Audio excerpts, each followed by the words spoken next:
საქართველოში რეცეპტს დაქვემდებარებული მედიკამენტების ურეცეპტოდ გაცემის მაჩვენებელი 67%-ია. აუდიტის სამსახური ჯანდაცვის რეგულირების სააგენტოს ზედამხედველობის ეფექტიანი მექანიზმის შემუშავებისკენ მოუწოდებს. სისტემის ხარვეზებზე უწყება შესაბამის ანგარიშში წერს და მიუთითებს, რომ მხოლოდ 2022-23 წელს ამ კუთხით განხორციელებული 1875 კონტროლის ღონისძიებიდან 98%-ის შემთხვევაში დარღვევა დაფიქსირდა და თითქმის 2 მილიონი ლარის ჯარიმა გამოიწერა.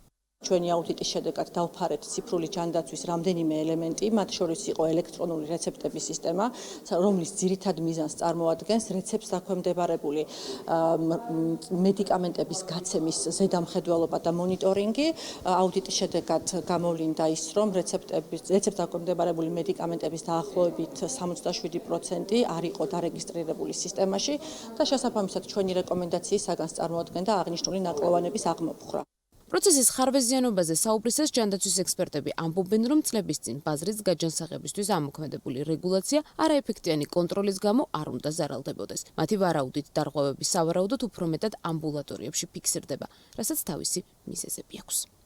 სამწუხაროდ ჩვენი ოჯახის ექიმების უმეტესობა 60 წელს გადაცილებული არის, ანუ ერთ-ერთი დაბერებადი პროფესია, შესაბამისად მათთვის ამ სიახლეების, ესე ვთქვათ, ვერ განვაზოგადებთ, მაგრამ შეიძლება იყოს ერთ-ერთი ვარაუდი, რომ ამბულატორიული მიმართულებით ეს სიახლე ვერ დაიგეგმა ისევ სათანადოდ, როგორც ეს მოსალოდნელი იყო. რა თქმა უნდა, აქ არის ექიმების თემაც, რამდენად ყველა ექიმი რაც არის აუცილებელი ამას ელექტრონულად აფორმებს და ნიშნავს და არის ფარმაინდუსტრიის თქვათ ინტერესებიც ექიმებთან მიმართებაში და ბევრ საკითხზე შეგვიძლია ვივარაუდოთ და მხოლოდ ეჭვები და ვარაუდები გავოწყოთ, მაგრამ ისევ და ისევ მნიშვნელოვანია პოლიტიკა, რომელიც გატარდა ამ მიმართულებით ძალიან სწორია, მაგრამ აღსრულება უნდა მოხდეს და მონიტორინგი ამისა. კანონის აღსრულებაში არსებულ პრობლემებზე საუბრობენ ფარმაცევტული კომპანიების წარმომადგენლებიც და ამბობენ, რომ არაეფექტიანი მონიტორინგის გამო კეთილსინდისიერ კომპანიებს, რომლებიც კანონს ზედმიწევნით იცავენ, არასამართლიან კონკურენტულ გარემოში უწევთ უპერირება. კერძო სექტორის შეფასებით აუცილებელია პროცესების სისტემატიზება მოხდეს, რადგან ურეცეპტოდ გაცემული მედიკამენტი პაციენტებს მნიშვნელოვანი რისკების წინაშე აყენებს. ის დაწესებულებები, რომლებიც ცდილობენ სწორად გააკეთონ ჩანაწერები, აღრიცხო ყველა პაციენტი, ის სააფთიაქო ქსელები ამ შემთხვევაში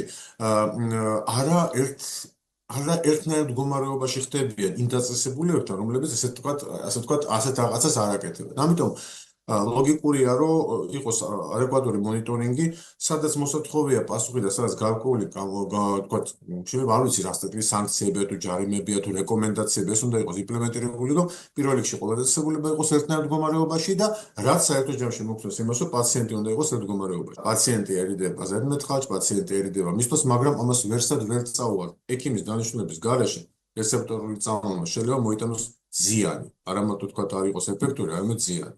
წესების ამოქმედებიდან 9 წლის თავზეც რეფორმა რომ ხარვეზიანია ჯანდაცვის სპეციალისტების ნაწილისთვის სიახლე არ არის და ამბობენ, რომ პრობლემა ცვლილებების ეფექტიანობის შეფასების დეფიციტია, რაც ხარვეზების გამოსწორებას აფერხებს.